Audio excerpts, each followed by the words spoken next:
Hello നമസ്കാരം, രഞ്ജിത്ത്. ഇന്ന് നമ്മൾ ഡിസ്കസ് ചെയ്യുന്നത് സെയിൽസിൽ ഉപയോഗിക്കുന്ന വണ്ടർഫുൾ ആയിട്ടുള്ള ഒരു ഫ്രെയിം വർക്കിനെ കുറിച്ചാണ്.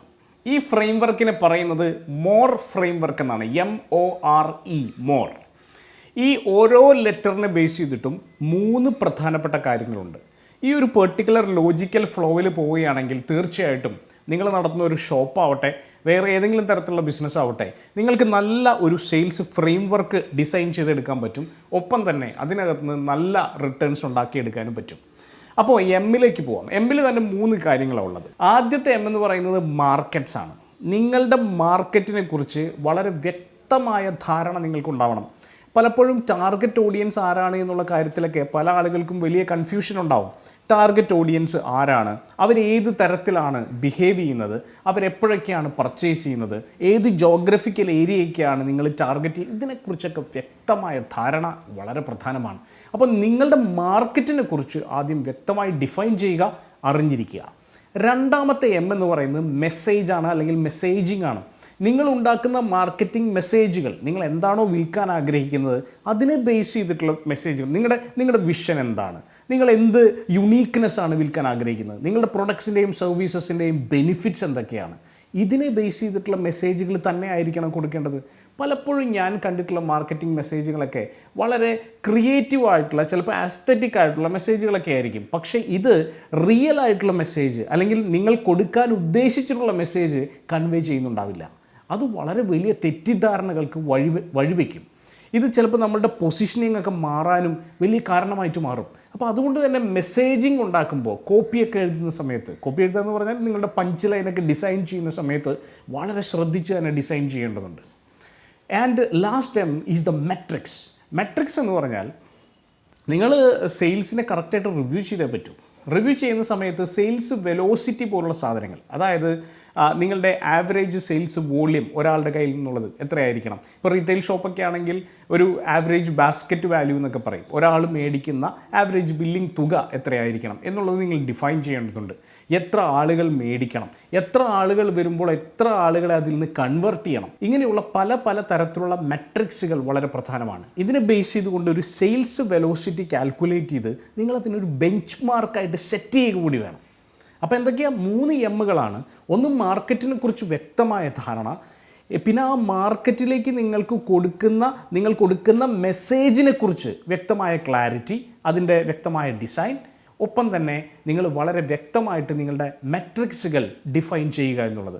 അപ്പോൾ മോറിനകത്തുള്ള ഈ എമ്മിനകത്ത് തന്നെ ഈ 3 കാര്യങ്ങൾ വരുന്നുണ്ട്. ഇത് 3ഉം വളരെ എക്സ്പ്ലനേറ്ററി ആയിട്ട് പറയേണ്ട കാര്യങ്ങളാണ്.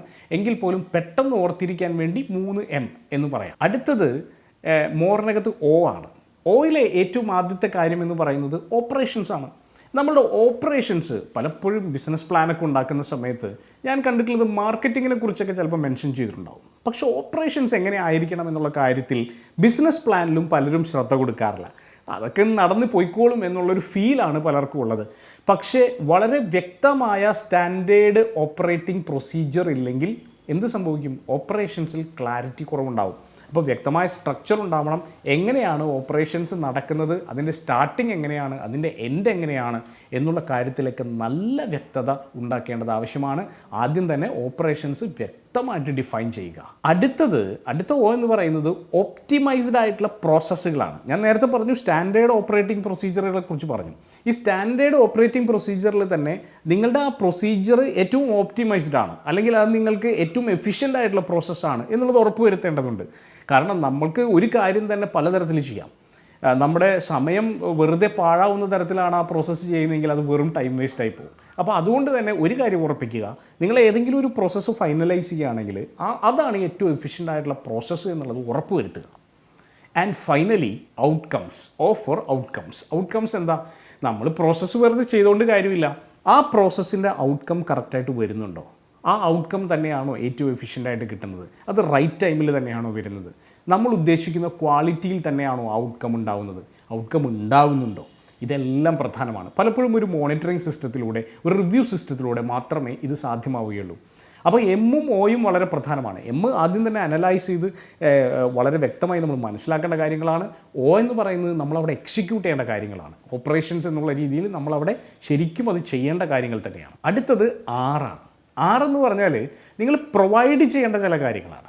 അതായത് നിങ്ങൾ മാർക്കറ്റിനെ കുറിച്ച് വളരെ വ്യക്തമായിട്ട് ഒരു ധാരണയുണ്ടാക്കി, നിങ്ങളുടെ ഇൻറ്റേർണൽ ഓപ്പറേഷൻസിനെ കുറിച്ച് ധാരണയുണ്ടാക്കി, അടുത്തത് എന്താ, നിങ്ങൾ ചില കാര്യങ്ങൾ ഇതിനു വേണ്ടി പ്രൊവൈഡ് ചെയ്യണം, അല്ലെങ്കിൽ മാർക്കറ്റിലേക്ക് ഈ സാധനം എത്തില്ല. The first thing is resellers.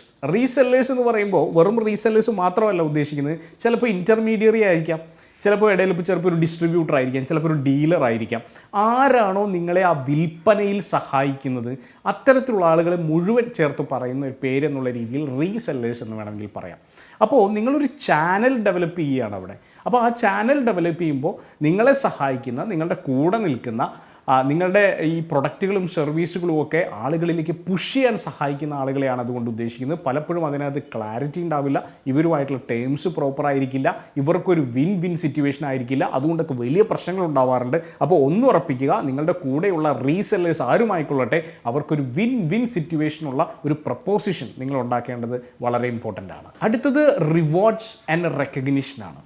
അത് നമ്മളുടെ സെയിൽസ് ടീം ആയിക്കൊള്ളട്ടെ, നമ്മളുടെ എൻറ്റയർ ഓപ്പറേഷൻസ് ടീം ആയിക്കൊള്ളട്ടെ, അതോ നമ്മളുമായിട്ട് സഹകരിക്കുന്ന റീസെല്ലേഴ്സ് ആയിക്കോട്ടെ, ഇവർക്കൊക്കെ എന്തെങ്കിലും കാര്യങ്ങൾ അച്ചീവ് ചെയ്യുമ്പോൾ വളരെ വ്യക്തമായ റിവാർഡ്സും റെക്കഗ്നിഷനും കൊടുത്തുകൊണ്ടേയിരിക്കണം. മനുഷ്യനാണ്, മോട്ടിവേഷൻ ഇല്ലെങ്കിൽ വലിയ പ്രശ്നമാണ്.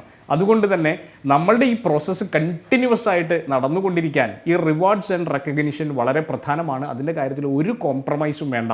നല്ല രീതിയിലുള്ള ഒരു റിവാർഡ് സിസ്റ്റം ഉണ്ടാക്കിയെടുക്കുക എന്നുള്ളത് വളരെ വളരെ പ്രധാനമാണ്. അടുത്തത് റിട്ടൻഷൻ ആൻഡ് റെഫറൽസ് എന്നാണ് പറയുന്നത്. റിട്ടൻഷൻ ഇത് ഒരു വലിയ വാക്കാണ് കേട്ടോ.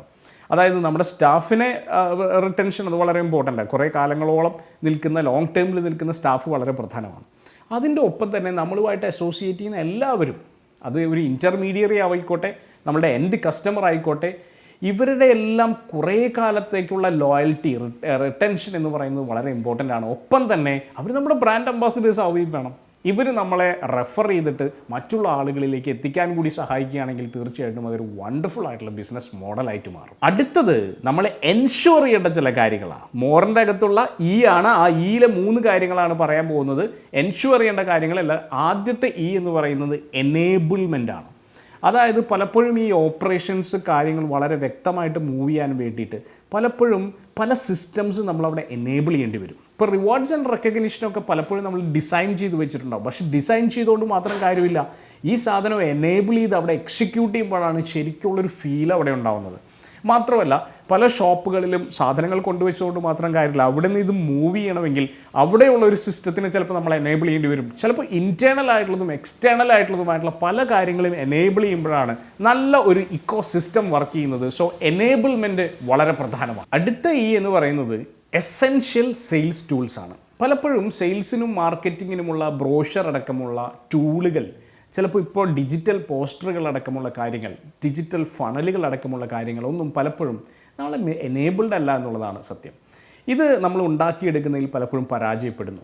വളരെ എഫിഷ്യൻ്റ് ആയിട്ടുള്ള രീതിയിൽ മാർക്കറ്റിംഗ് ടൂളുകൾ ഡിസൈൻ ചെയ്യുന്നതിൽ നമ്മൾ പരാജയപ്പെടുന്നു. അങ്ങനെ പരാജയപ്പെട്ടാൽ തീർച്ചയായിട്ടും ഇതിൻ്റെ മൂവ്മെൻറ്റ് നടക്കില്ല. അതുകൊണ്ട് തന്നെ യാതൊരു സംശയവും വേണ്ട, എസെൻഷ്യൽ ആയിട്ടുള്ള സെയിൽസ് ടൂളുകളെല്ലാം തന്നെ നമ്മുടെ കയ്യിൽ ഉണ്ട് എന്ന് ഉറപ്പുവരുത്തുക. അതിനെ ഒരു ആയുധമായിട്ട് നമുക്ക് ഉപയോഗിക്കാനായിട്ട് സാധിക്കണം. Finally it is all about execution. നമ്മൾ ഇത്രയും നേരം പറഞ്ഞു ഇതൊക്കെ മാർക്കറ്റിനെ അറിയണമെന്ന് പറഞ്ഞു, നമ്മൾ ഓപ്പറേഷൻസൊക്കെ വളരെ സ്ട്രോങ് ആയിട്ട് ഇരിക്കണമെന്ന് പറഞ്ഞു, റിട്ടൻഷൻ ഉണ്ടാവണമെന്ന് പറഞ്ഞു, എനേബിൾമെൻറ്റ് ഉണ്ടാവണം, എസെൻഷ്യൽ ടൂൾ ഉണ്ടാവണം എന്നൊക്കെ പറഞ്ഞു. ഇതൊക്കെ പറയുമെങ്കിലും ഇത് നമുക്ക് എക്സിക്യൂട്ട് ചെയ്യാൻ സാധിക്കുന്നില്ലെങ്കിൽ നമ്മളുടെ സെയിൽസ് ഒരു വൻ പരാജയത്തിലേക്ക് മാറിയേക്കാം. അപ്പോൾ അതുകൊണ്ട് എക്സിക്യൂഷൻ എന്നുള്ളത് ഏറ്റവും അവസാനത്തെ, last but not the least എന്ന് പറയുന്ന ഏറ്റവും പ്രധാനപ്പെട്ട, അടിവരയിട്ട് ഉറപ്പിക്കേണ്ട ഒരു വാക്കായിട്ട് മാറുന്നു. അപ്പോൾ മോർ എന്ന് പറയുന്ന ഫ്രെയിം വർക്ക് ഏതൊരു മാർക്കറ്റിങ്ങിലും ഉപയോഗിക്കാവുന്നതാണ്. ടീം വർക്കിൻ്റെ, സ്ട്രോങ് ആയിട്ടുള്ളൊരു ടീം വർക്കിൻ്റെ സഹായത്തോടു കൂടി, നല്ല ഒരു വിഷണറി ലീഡർഷിപ്പിൻ്റെ സഹായത്തോടു കൂടി മോർ നമ്മുടെ എല്ലാ ഓർഗനൈസേഷനുകളിലും ഉപയോഗിക്കാവുന്ന ഒരു വണ്ടർഫുൾ ടൂളാണ്. All the best.